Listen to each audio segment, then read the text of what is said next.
Welcome into Stone Cold Stros. I'm Brandon Strange with Charlie Palillo and Josh Jordan. You can find them on X at Palillo and at Josh Jordan 975. And in between episodes of this show, you can read their blogs covering all things Houston sports over on our flagship site, sportsmap.com. Now, this is the part where I usually give an overview on the topics.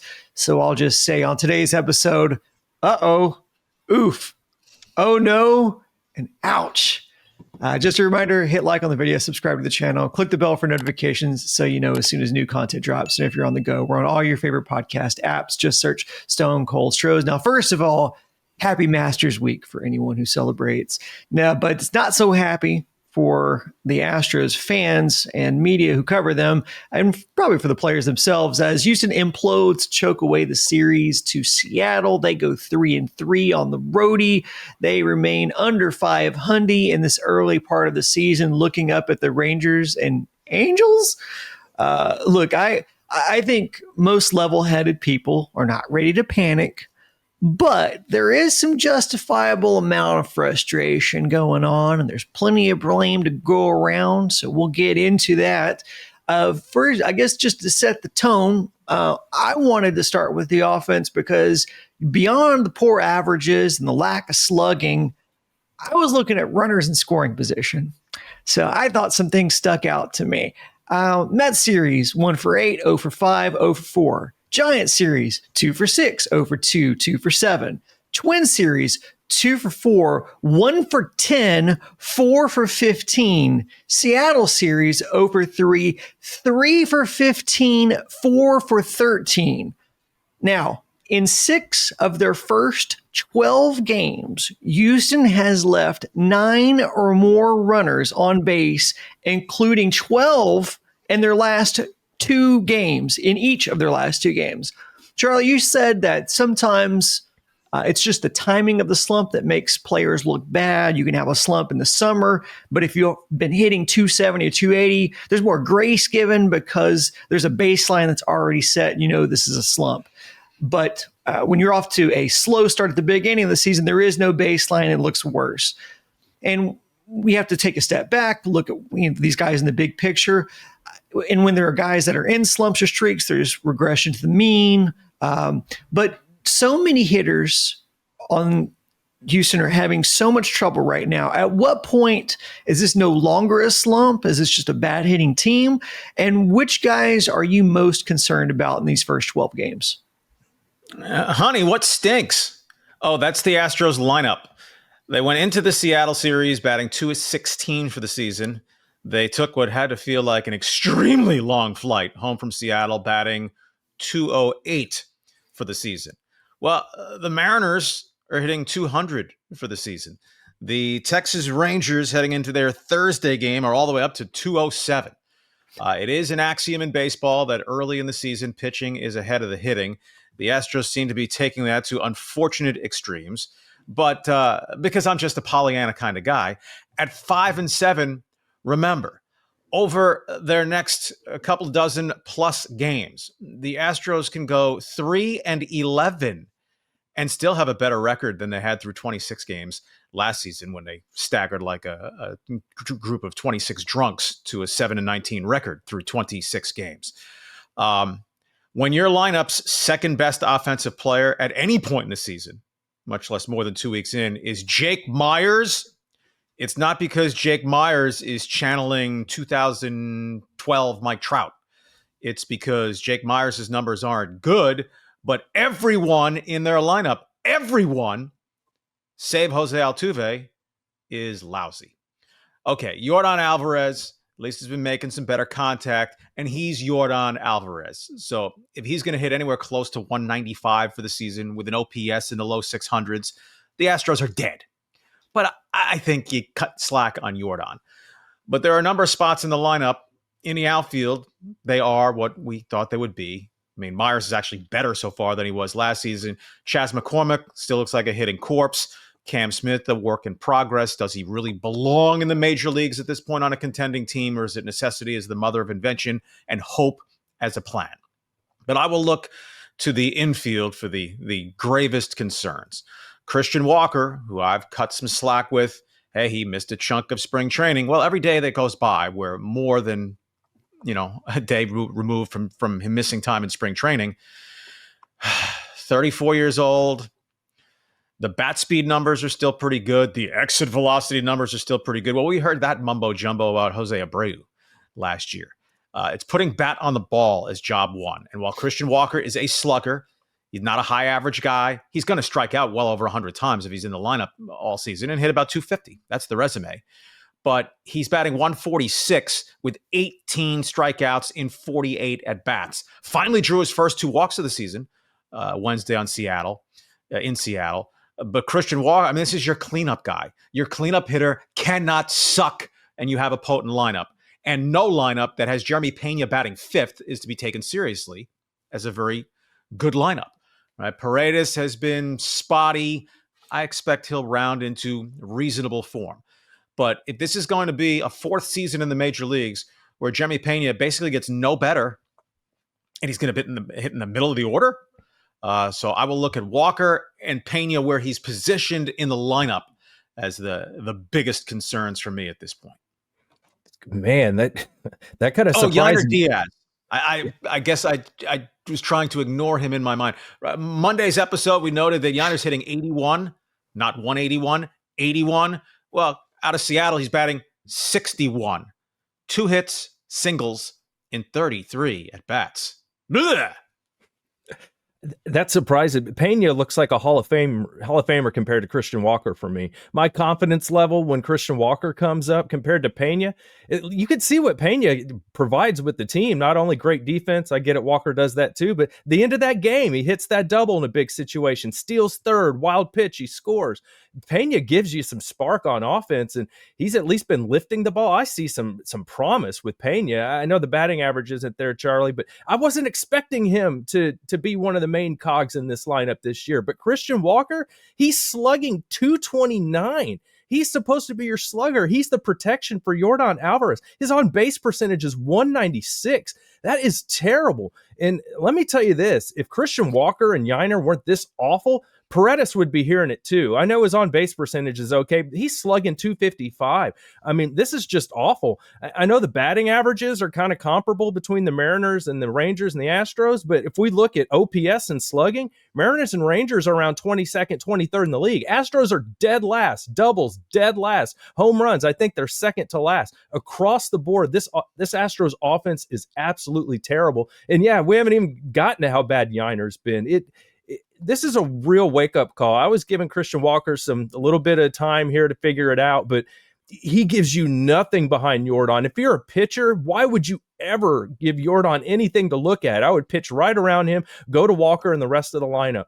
So this is a big problem, and it's a shame because a lot of these guys, they played a great defensive game behind Hunter Brown, but because the offense is so terrible, we're hardly talking about that today. And I'd just like to bring up, if not for Pena manufacturing that run at the end of the game, they wouldn't have scored. It took the stolen base and the wild pitch for them to tack on a run. And also, if the offense was just slightly better, then maybe you don't have that extra inning game in game 2 where you deplete your whole bullpen because you can't get a run across the plate. So these things are, remember Bill O'Brien, complimentary football? This is that kind of thing with baseball, where if you can't score any runs and you make your bullpen have to keep going out there over and over again, then yeah, they're going to be taxed the next day and it could cost you another game, which it did.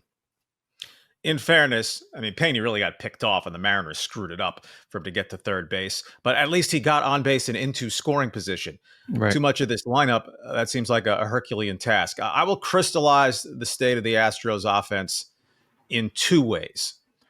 One, their supermarket commercials have gone from featuring Kyle Tucker and Alex Bregman to having Mauricio Dubon included.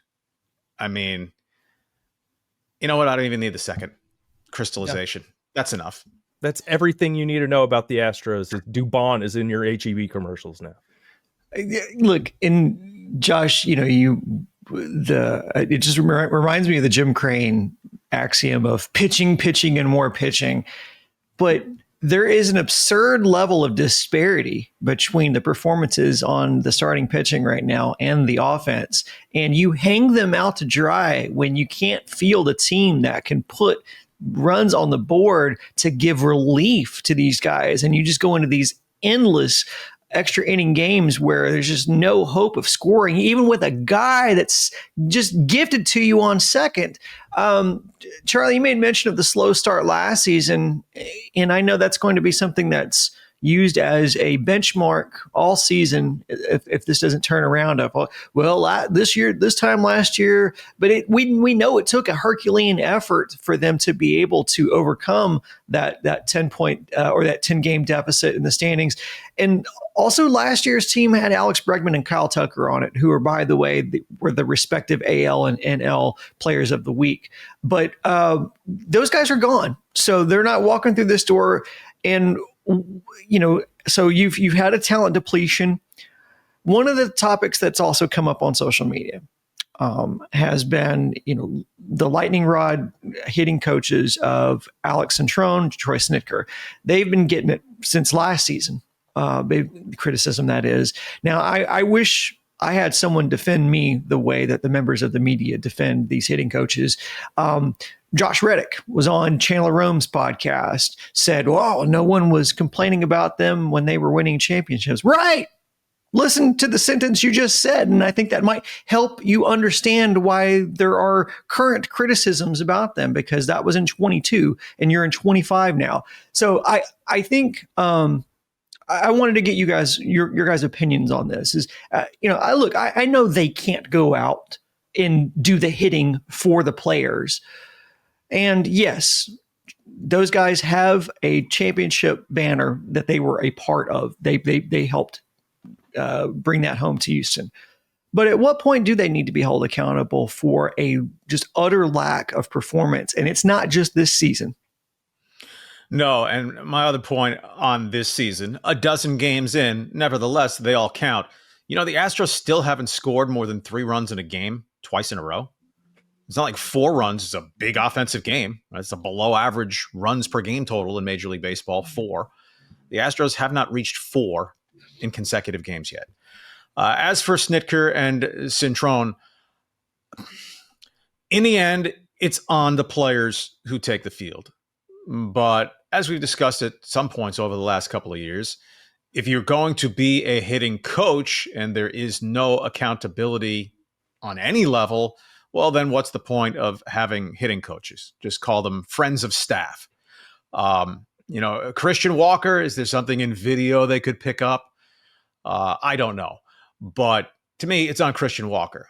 My concern would be if it took the entire season, actually until after the season, for Joe Espada to espouse, you have 2 hitting coaches who perhaps could have brought this to light during the season, that, maybe we need to take a pitch a foot outside the strike zone once in a while and work a count every so often and make pitchers earn outs against us a bit better. They went through the entire season, and maybe they did discuss it internally, but didn't own up to it publicly until after the season. So that to me would be on the hitting coaches. And with the development of young players, right, Cam Smith is just out of the gate, and they've tweaked his positioning in the batter's box. Jeremy Pena's stagnation from his rookie season to now. I guess Yainer Diaz will be a current case study, as he's just in an offensive coma so far. They couldn't get Chas McCormick out of one all of last season. We've heard about Jake Meyer's potential from Dana Brown and others. Yeah, for 2 years plus? Need a bad offensive player. I come back to, in the end, it's the players' game. It's on the players. But if the hitting coaches are going to get a complete pass, why have hitting coaches? I think it is flat out fair to say there's nothing about Snitker and Centrone's resume that says they're really good hitting coaches. That's different from saying that they suck. I don't know how many substantial difference makers there are among hitting coaches. I don't think Snitker and Centrone are among them. I guess we can look forward to the one game this season where Centrone pitches a fit and gets ejected. We'll mark that one down. That'll be fun to watch. I have other concerns. This is something you probably don't realize about Pena. He leads the team with Altuve tied for the most extra base hits on the team with a whopping 3, a couple home runs and a double, where Altuve's at 3 home runs. They lead the team with extra base hits. That's crazy. And just to tell you how bad Christian Walker is, he's hitting 4th in this lineup. He has 1 RBI this season. 1. How is that possible that you get up with so many opportunities and nothing ever happens? I know the top of the order got off to kind of a slow start, but you're hitting fourth behind Altuve, Paredes, and Yordan Alvarez. You have one RBI. I mean, that is, we're getting to the level of like Jose Abreu, where it's like, how long can we keep batting him fourth if he's just this giant black hole in your lineup? We saw this with the Spada before. You don't want to mess with the guy's confidence and start moving him around after a few series. But at what point are you like, this guy is killing the team? I know it's early, but it's bad. And the eye test tells you, and Charlie brought out 18 strikeouts and 2 walks. I mean, and you could just see it. He is flailing at pitches. He's taking fastballs. They're in a trouble right now. And I don't know how the hitting coaches are going to do anything with it. I haven't noticed them do all that much. It seems like a lot of the corrections that happen on this team are from guys like Alex Bregman going up to Hunter Brown and telling him to throw 2-seam fastballs. These guys aren't here anymore. So it's a big concern. I'm really worried about just kind of way that they approach everything in general, that something's got to change. They got to shake it up. Hopefully coming home, maybe that'll get them going. But right now it is bleak. When you're dead last in OPS and slugging, you're in trouble. Houston and Seattle were the only 2 teams going into their series that had hit less than 10 doubles, and they were faced each other. And then Seattle hit their 10th double. So it just kind of, I think, to Charlie's point, kind of crystallized, it's just how bad things are. And I think, again, I obviously I'm not behind the scenes. I don't know what Cintron and Snitker do to help influence the performances and philosophies at the plate. But what we've heard audibly from Dana Brown of what they want to do has not translated onto the field as to what they are doing. It's probably just coincidence that a guy who gets off to a historically slow start every year goes to another team in Alex Bregman and becomes player of the week. Same thing for Kyle Tucker, who also had a great start. Again, how much are hitting coaches really influencing that? Not real sure. How much is lineup construction influencing that? Not real sure. I can just say that there's a noticeable difference between the reputation and efficacy of the Astros pitching coaches versus the hitting coaches. We colloquially, say that word, say we call the Astros pitching coaches the Astros car wash, because they can bring in a guy, tinker with his usage, and he's a better producing pitcher.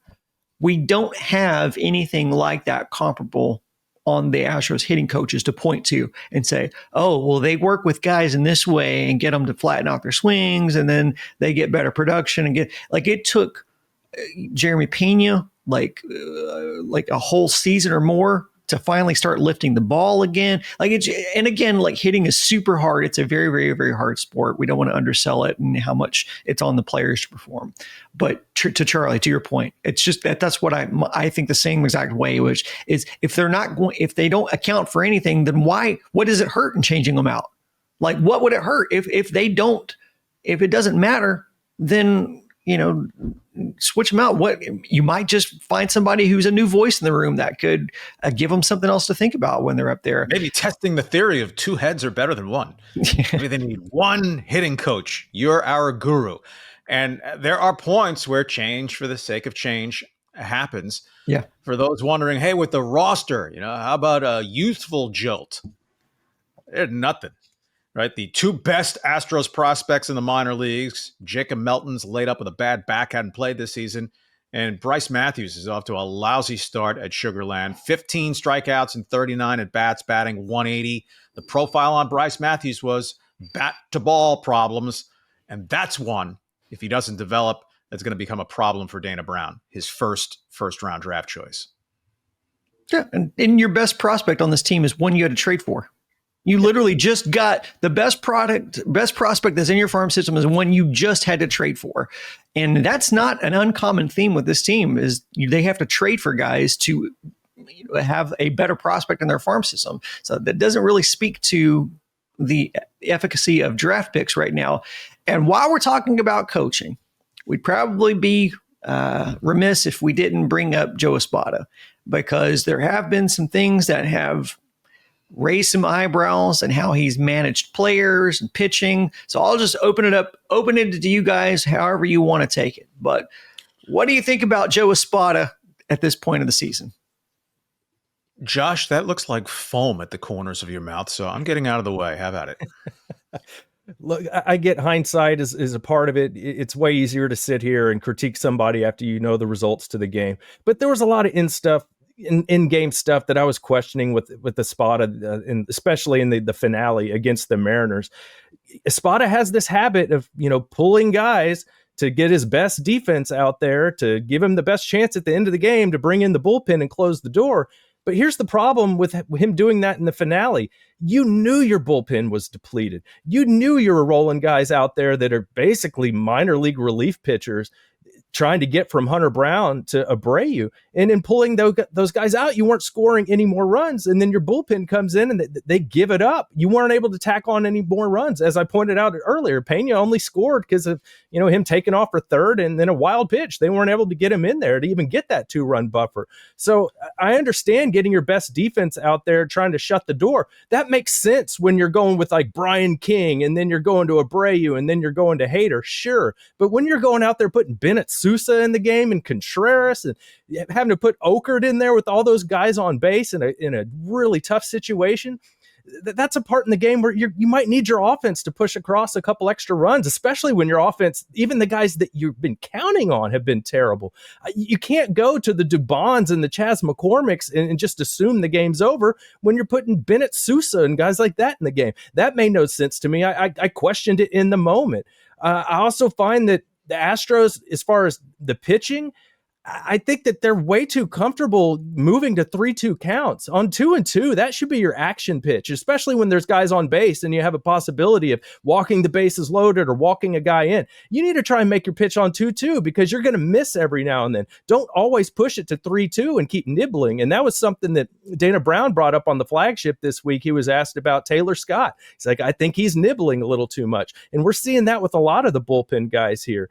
So, with the Espada, that really concerned me, especially why are you going to Sousa? They brought up Logan Van. Why didn't you use him in this game? He was fantastic in spring training. And I know that Sousa came up and pitched okay in the minors for the first, little bit of this season. So they went to him.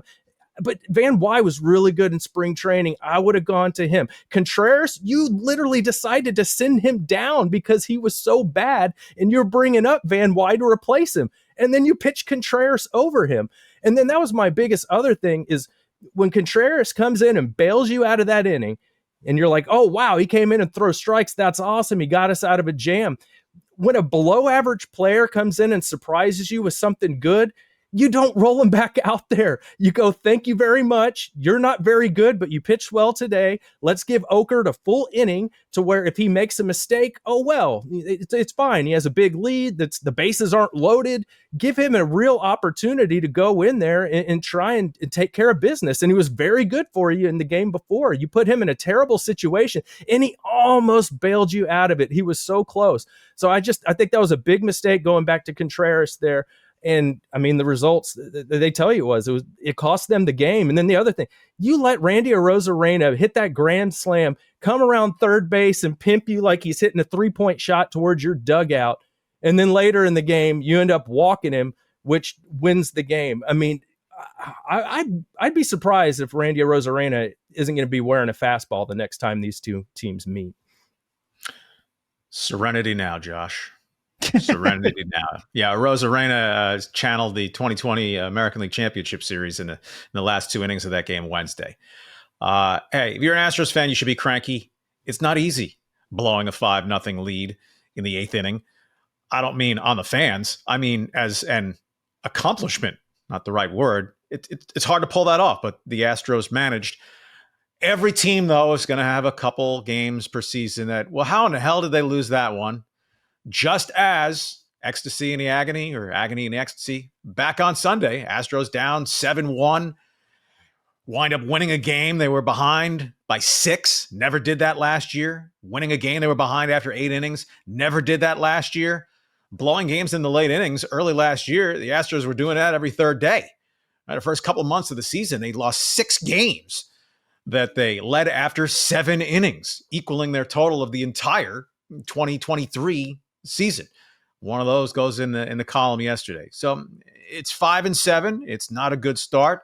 There are legitimate warning signs, and the possibility is real. This just turns out to be not a very good baseball team, especially if the starting pitching runs into fall off in performance beyond Framber Valdez and Hunter Brown, who just look like 1-2 money, and of course the injury factor. Yeah, I think also too that Brian Abreu got to talk about here. It's that every other year thing, right? Now Hader's awesome again, and now Abreu's having a down season. And it's really a shame, because if you look at Abreu in that finale, he got several 0-2 counts on these guys. And then he threw them high fastballs right down the middle that ended up going for base hits. And, he also had a pitch that should have been a strike that got called a ball, but it was really on the border. So I'm not going to get too upset about that. It was a pitch that could have gone either way. So with Abreu, it's like, come on, man. Like, we really need you here. And, he cost you another game when he had that line drive off his ass. And what's funny about this Mariners series, this could have been a sweep for the Astros, or it could have been a sweep for the Mariners. Yep. It was a really strange series, how it kind of was so close in every game. So it's just really unfortunate, because you felt like you had this one locked up. Hunter Brown gives you an amazing performance. And then also, too, just kind of back to the offense quickly, if Contreras doesn't walk, 4 or 5 guys, he walked 5 guys in the 4 innings that he pitched, Luis F. Castillo I'm talking about. If he doesn't do that, do they even get the runs on the board that they did? I know you could say like, oh, they worked the walks, but he was just bad. He was wild. I don't feel like that was great hitting. I feel like they kind of gave the Astros some layups, and they still weren't able to capitalize and win the game. So the sky's not falling. I think that game was poorly managed, and it was just a big gut punch, man. Especially, they could have been coming back home, sitting at 500, winning another series. And I just hate the thought that we're going to compare this year to the start they got off to last year, which was like the worst start in over a decade. That's just frustrating as an Astros fan. We were hoping we had that behind us. Of course, Houston Cougar fans are saying it's April, baseball, pipe down about the gut punch and heartbreak stuff. Shout out Kelvin Sampson and the Cougars for finishing ahead of all but one team in the nation. There you go. And shout out to the Cougars 50 fans. It's nice of you to talk to them during this podcast. Josh, you and I talk about Joe Espada. Like when I don't think we've talked about it on the show. I think this is something that you and I have a dialogue going behind the scenes. But I always, I complain about Espada getting a little too cute, trying to steal innings from guys that he has no business trying to steal. He gets greedy with certain pitchers, and Contreras is the latest example of that. Like he gets, you get found money getting a clean inning from Contreras, and then what do? Is you double down and you send him back out there again, instead of, like, to your point, letting Okert just have a clean inning to start with and see where the cards fall. Because you didn't prevent anything. You made things worse. You made things worse trying to get cute with it. And then, since our last episode, speaking while we're talking about pitching, Spencer Arrighetti with the freak BP accident, and that's batting practice, not oil spill. He's in a cast for 2.5 weeks.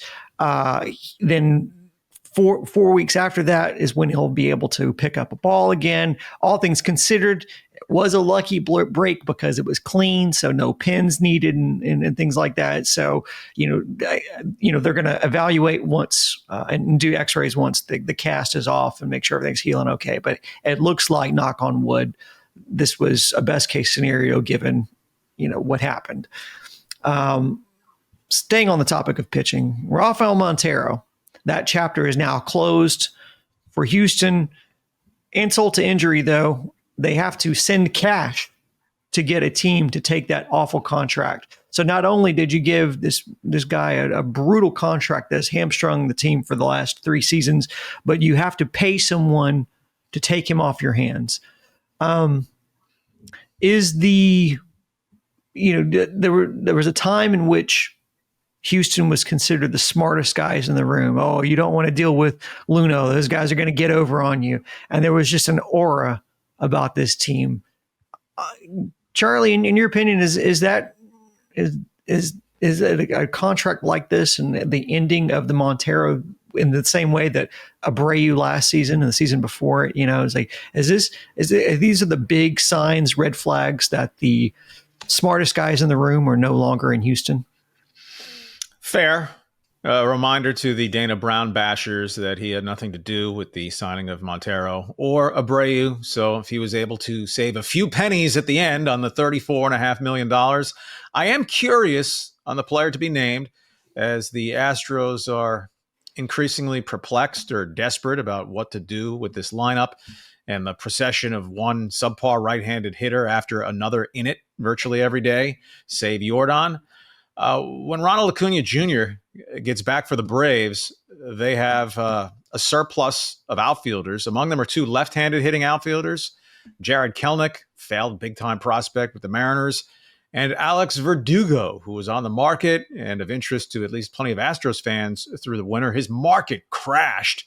He's making only $1.5 million and hadn't played with the Braves heading into this week because he didn't have spring training as he was sitting on the street. You'd think he'd keep yourself in shape. But is it possible that the player to be named could turn out to be a left-handed hitting outfielder to join the Astros once Acuna is back and the Braves need to free up a roster spot anyway? Yeah, and I wonder too, Hector Neris got released.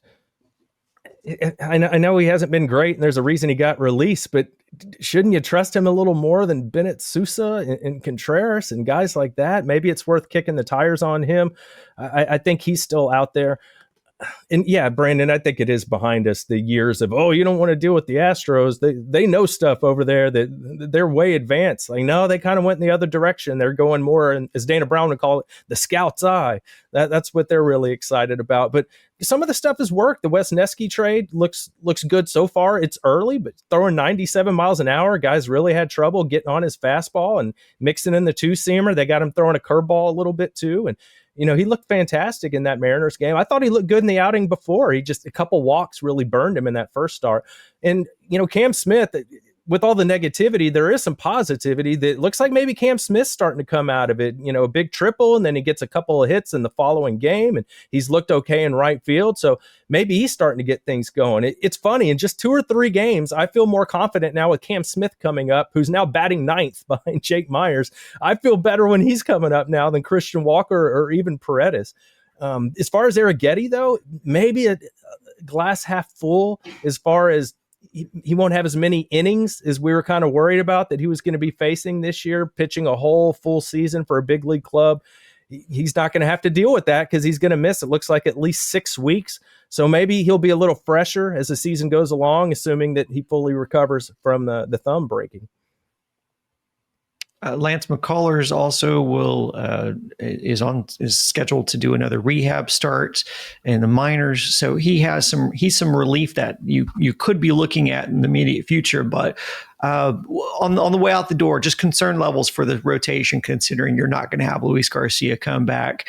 We don't know what we're going to get out of Lance McCullers, and now you've had one of your guys who it's your number 3 starter. You were hoping to get some innings out of him, and now he's on the sideline for at least 6 weeks. Concern levels for the rotation. It's there, and next week we get to the first stretch of schedule where you'd be saying, hey, you might want to work in a 6th starter. Colton Gordon got touched a little bit in his 3rd start, but he's been solid so far at Sugarland. AJ Blueball's had 2 outstanding starts. I'm going to guess one of those guys makes a big league debut within the next 3 weeks or so. Arrighetti's gone until June in all likelihood. And McCullers, it's about the health in the rehab and building up, but he was awful in his last start for Sugarland. Results don't matter in the minor leagues. They matter immediately in the major leagues, especially when joining an Astros team that does not have the margin of error that we saw around here for the better part of a decade. Yeah, it looks like Ryan Gusto is going to slip into the rotation here for this next time through. We'll see how that looks. Blue Ball is the guy I'd be looking to if you want to go down to the minors. I think the biggest concern here is not as much about the state of the rotation with the loss of Arrighetti. It's that your offense is the worst in baseball. So you're going to have to lean on your pitching more than other teams are going to have to lean on their pitching. So, and we were just complimenting how great the bullpen was. until what happened in the finale against the Mariners. And they were so great in that extra innings game. I think they're just really top heavy, the bullpen. Like, you have some really great guys, and Hader and typically Abreu and King looks like a dude.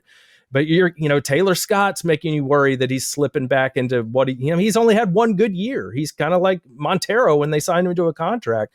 You can't really count on him to be that guy going forward. And then the rest of the bullpen, you're just like, from day to day, you don't know what you're going to get from these guys. So yeah, because the offense and the back end of the bullpen is a lot of question marks. This could hurt them, because unfortunately, I think this is going to be kind of an ugly, boring season to watch unless the offense gets kicked into gear here.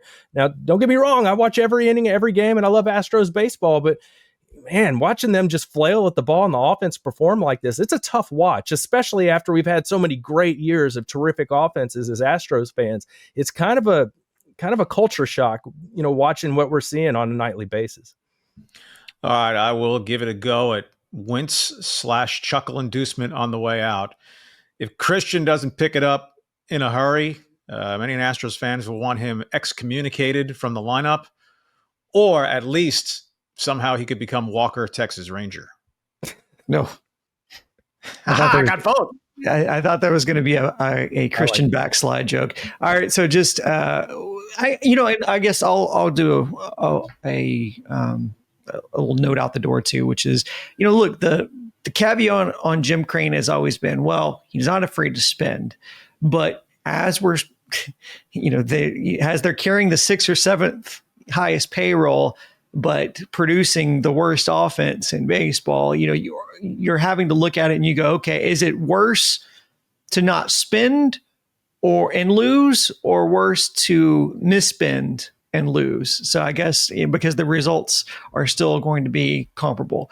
And I guess that's a riddle that we'll leave the audience with on the way out the door. Just a quick message: if you're interested in advertising your service or product on this show, please contact our friends on the sales team over at houston.sportsmap.com/advertise. The link is in our description. And then one last reminder, if you're watching on YouTube, be sure to click like on this video. And if you listen on podcast apps like Apple or Spotify, give us a 5-star rating. We do appreciate it. Our next scheduled episode drops on Monday, but make sure you're subscribed to this channel so you know when new content drops, because we do drop episodes as news breaks. Thanks for listening. For Charlie and Josh, I'm Brandon saying so long, and until next time, go Stros.